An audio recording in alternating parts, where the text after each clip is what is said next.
Out of this, President Trump says a government shutdown is likely as time is now running out to pass a funding bill. He is scheduled to meet with top congressional leaders from both parties today. Democratic Senator Amy Klobuchar and Republican Senator Rand Paul joined Face the Nation to discuss a potential shutdown. Listen.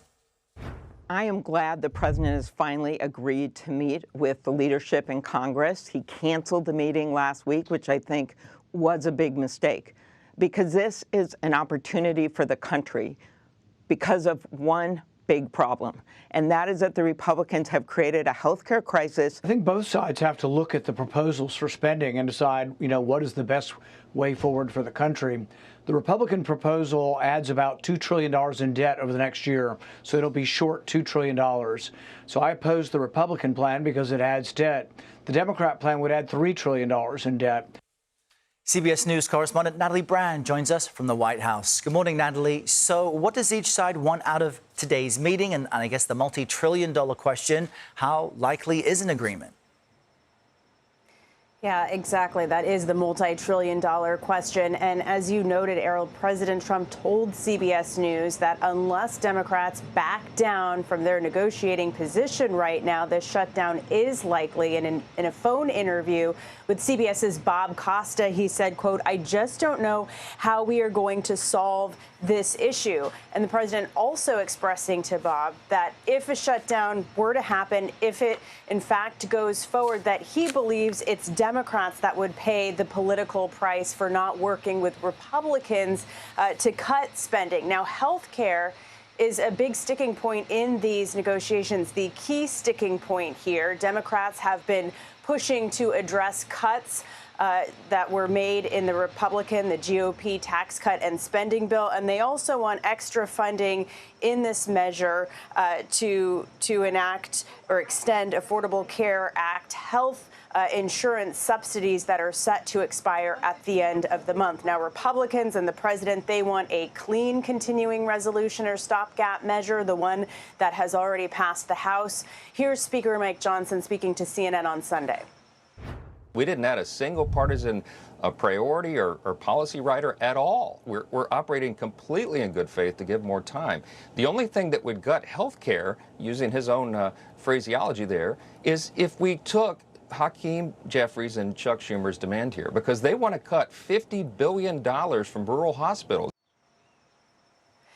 Now, Democratic leaders in Congress have put out a statement for their part saying, quote, "We are resolute in our determination to avoid a government shutdown and address the Republican health care crisis," again, referencing those cuts. So a lot at stake during this meeting later this afternoon, scheduled for around 3 p.m. today. And important to note, Errol, that ahead of this potential shutdown, the Trump administration has already asked federal agencies to come up with a plan for mass layoffs if, again, the shutdown moves forward. Serious time. Natalie, thank you very much for the latest updates. Democrat and Republican leaders are hoping to stop a government shutdown with an 11th hour meeting at the White House today. President Trump says both parties are at a deadlock and thousands of federal workers may lose their jobs permanently because of it. Michael LaRosa and Leslie Sanchez can help us understand this. Michael is a partner at the government relations firm Ballard Partners and the former press secretary to First Lady Jill Biden. Leslie is a CBS News political analyst and Republican strategist. A warm welcome to you both. I want to start with this because our chief Washington analyst, Robert Costa, spoke with President Trump about the potential shutdown, and he shared what Trump had to say on Face the Nation. Let's play that. A shutdown looks likely at this point, based on my conversation this morning with President Trump. Inside the White House, sources are saying President Trump actually welcomes a shutdown in the sense that he believes he can wield executive power to get rid of what he calls waste, fraud, and abuse. Leslie, help us understand that. Why might a shutdown be perceived as good for the president?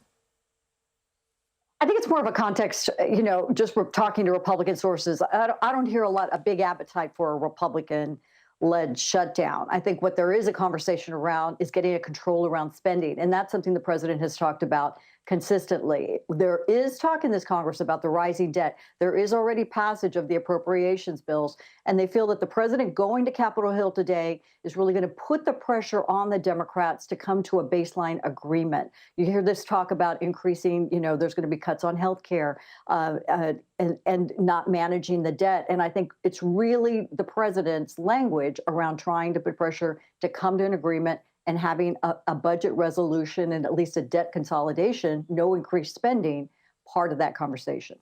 And the White House has a memo suggesting that, unlike previous shutdowns where workers are temporarily let go, there could be a permanent reduction in the workforce. Thousands of federal workers could lose their jobs. Michael, should that at all change the strategy for the Democrats? Does it put pressure on them to come to a deal?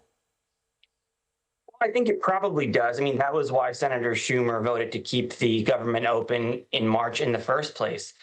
But what's interesting about negotiating with President Trump, and the reason why I think it's really smart that Schumer and Jeffries will be there finally, is that he's pretty unpredictable when it comes to these situations. And I'm sure that's not necessarily making Speaker Johnson and Leader Thune very happy. But I think what they're going to emphasize that maybe the president isn't really dialed into is the tidal wave of healthcare cuts that are coming that, Republicans will be blamed for. And one is premiums in general are going up soon as November 1st. And that was already announced months ago. The second thing is the Medicaid cuts that we've already seen from the big, beautiful bill, the Medicaid cuts that are closing rural hospitals in a lot of areas around the country. And third are these Obamacare subsidies that, while they don't expire till the end of the year, the fact that we're not going to get a deal on them now means that open enrollment comes November 1st. We're going to miss that deadline, and the markets are going to be pretty disturbed. And Republicans are going to have to take the blame for a lot of this. And, these are things really impacting all Americans.